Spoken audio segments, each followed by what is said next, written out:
Welcome back to Secondhand Overland, guys.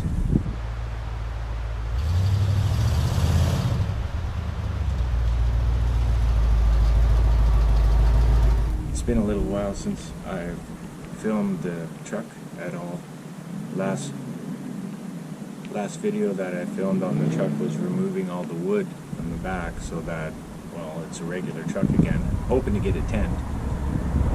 With that in mind, I had to take the solar panels off the wooden box that was on the back, which I wish to reinstall the solar panels back in between the pipes. We need to charge the battery somehow, and for the inverter to continue working, I need to be able to keep the batteries charged up to be able to use it. So that's pretty much the plan: get the solar system back up functioning and get the batteries charging properly again.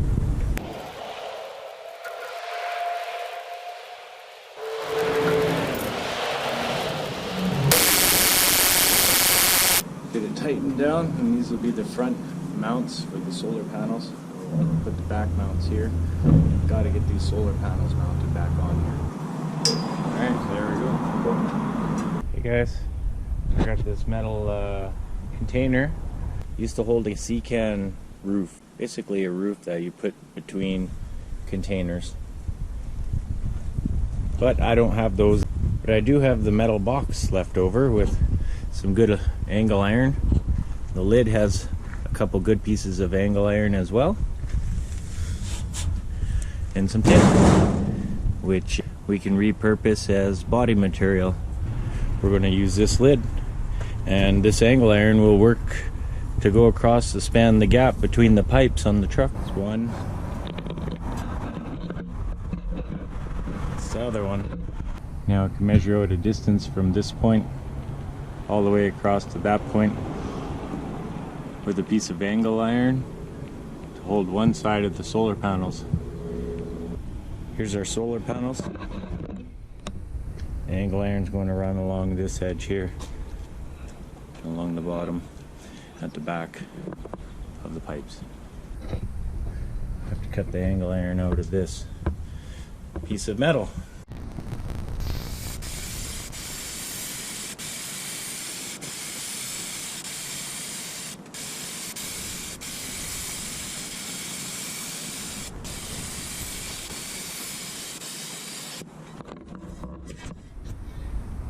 There's the angle iron that's going to hold the solar panels painted. Oh, here's Magic supervising again. Hey, don't run away. Come on. Oh, somebody else has to beep. So she stretches for us. So, I got these pieces of angle iron all made. They fit. Those are where the brackets are going to fit now. I got to drill holes. Once I got the holes drilled, we'll drill new holes for the panels to fit through the angle iron. And then get some holes drilled up into here to mount all four corners. Through here and through there. So we'll get bolts all through all 4 points. And then we'll get this screwed down to the angle iron. And looks like my wiring might be a little bit short. Might have to do something with the wiring. Figure it out. Next step, holes. Reinstalled the lights in the middle and two at the front to shine into the box. Brought the wiring down into the charge center where we're currently hooked to the house battery. We're charging at 12.7. We're charged pretty good.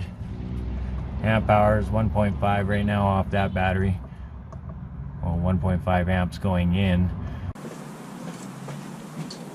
We have this battery combined with the 6-volt batteries to charge this one up from the solar system as well. I have a bunch of fuses over on this side. This main fuse here disconnects at this end if there's anything wrong. And this wire goes directly to the 6-volt battery. Well, I can't say for 100% sure, but from the looks of this, according to the battery monitor, this battery is at 11.96. 0% battery. Which isn't good. We'll have to check the other batteries. We'll jump it from that battery to this battery and charge it up from the solar system. I had no idea we were at such low power. The jumper cable, and we'll see if we can get this battery power to come back. 12.15, 12.16. Yeah, that brought it back right away. So it's combined. We have this battery combined to that battery now. I gotta try and get this one charged back up. I had no idea it was so low. I might have a drain somewhere. I'll have to sort it out. Right now it's going to charge up with the solar. Alright, this battery's on this side. Voltmeter.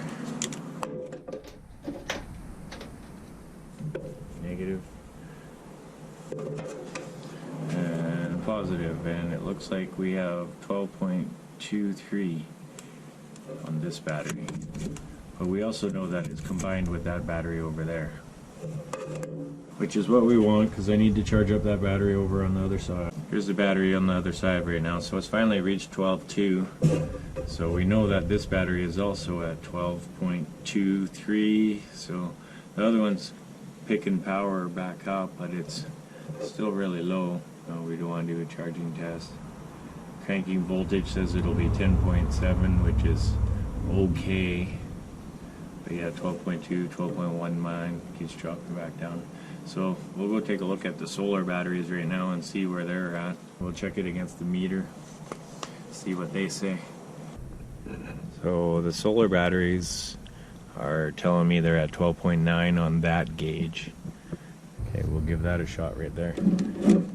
So you can see it says 12.9 on there.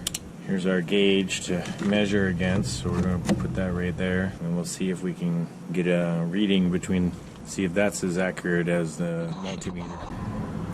So we'll do a comparison. So here's positive and negatives over on this side and positives over here. 12 there, 12.86. You know, it could be that that solar charge controller just estimates. Could be it estimates it up. It's claiming that it's charging at 0.3 amps right now, which it's later in the evening now, so. But we have 55 amp hours according to this battery combined with the other battery combined with the battery is charging. So it would go higher if we disconnected the main battery. For some reason the main battery's down, which maybe I got a bad battery. I might have a battery going bad. But 12.86. We'll leave things combined for a while and let it charge up. But that's the solar system is all back together. The inverter is fully functioning. Stereo system works. I gotta get the winch fixed up. Light wiring needs to be finished. So I need to connect those wires. This wire needs to be finished. I need to get that one connected over to these wires. Bring it down into the box. These used to be the light connections from the old box. Those wires on the far side need to be connected and finished. That's where it ends up being. These mounts worked out really well. These pieces of angle iron worked out really well. It's below the pipeline. You can see. So it's below the pipeline. It's in between the pipes. So even if something goes scratching across the top, it shouldn't hit the panels at all. Yeah, that's the solar system put all back together. Looks to be functioning. We'll have to expand on things as we get it fixed up again. Thanks for watching. I have another video coming up where we have to swap this radiator out, core radiator. I have a 4-core radiator upgrade to put into this.